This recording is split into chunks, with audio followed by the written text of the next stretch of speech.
Hi. So ಈಗ second PUC exams ಬರ್ತಾ ಇದೆ. ಆಲ್ಮೋಸ್ಟ್ ಎಲ್ಲ ಪ್ರಾಕ್ಟಿಕಲ್ ಎಕ್ಸಾಮ್ಸ್ ನ ಮುಗಿಸಿದಿರಾ. Now you are going to put forward into the next NCERT exam. So NCERT exam ಬರೆದ್ಮೇಲೆ ನಿಮ್ಗೊಂದು ಎಲ್ಲೋ ಒಂದ್ ಕಡೆ ಕ್ವಶನ್ ಅರೈಸ್ ಆಗುತ್ತೆ, CET ನಾನು ಯಾಕೆ ಬರೀತಾ ಇದ್ದೀನಿ, ನೀಟ್ ಯಾಕೆ ಬರೀತಾ ಇದ್ದೀನಿ ಅಂತ ಹೇಳಿ.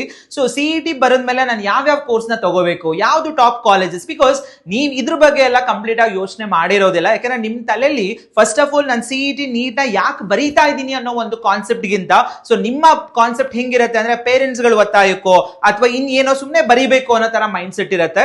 But other than that CET NEET ಬರೆಯೋದ್ರಿಂದ ಏನೇನೆಲ್ಲ ಉಪಯೋಗಗಳಿದೆ. ಸೊ CET ನಾನು ಎಕ್ಸಾಮ್ ಅಲ್ಲಿ ಒಳ್ಳೆ ಚೆನ್ನಾಗಿ ಸ್ಕೋರ್ ಮಾಡಿದೆ ಅಂದ್ರೆ ನಾನು ಕರ್ನಾಟಕದಲ್ಲಿ ಯಾವ ಕಾಲೇಜಸ್ ಗಳಿಗೆ ನಾನು ಅಡ್ಮಿಷನ್ ಆಗ್ಬಹುದು. ಅಂಡ್ ನೀಟ್ ಅಂತ ಬಂದಾಗ ನ್ಯಾಷನಲ್ ಲೆವೆಲ್ ಅಲ್ಲಿ ಯಾವ್ಯಾವ ಕಾಲೇಜಸ್ ಗಳಲ್ಲಿ ನಾನು ಮೆಡಿಕಲ್ ಮಾಡ್ತಾ ಹೋಗ್ಬೋದು. ಅಂಡ್ ಸೊ ಒಂದು ಮಕ್ಕಳಲ್ಲಿ ಡಿಫರೆನ್ಸ್ ಏನಿರುತ್ತೆ, ಒಂದು ಮೈಂಡ್ ಸೆಟ್ ಏನಿರುತ್ತೆ ಅಂದ್ರೆ NEET engineering medical and CET is for engineering ಅನ್ನೋದು ಮಾತ್ರ ಇರುತ್ತೆ.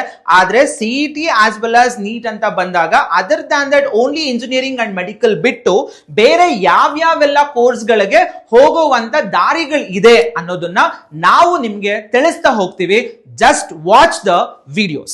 Thank you.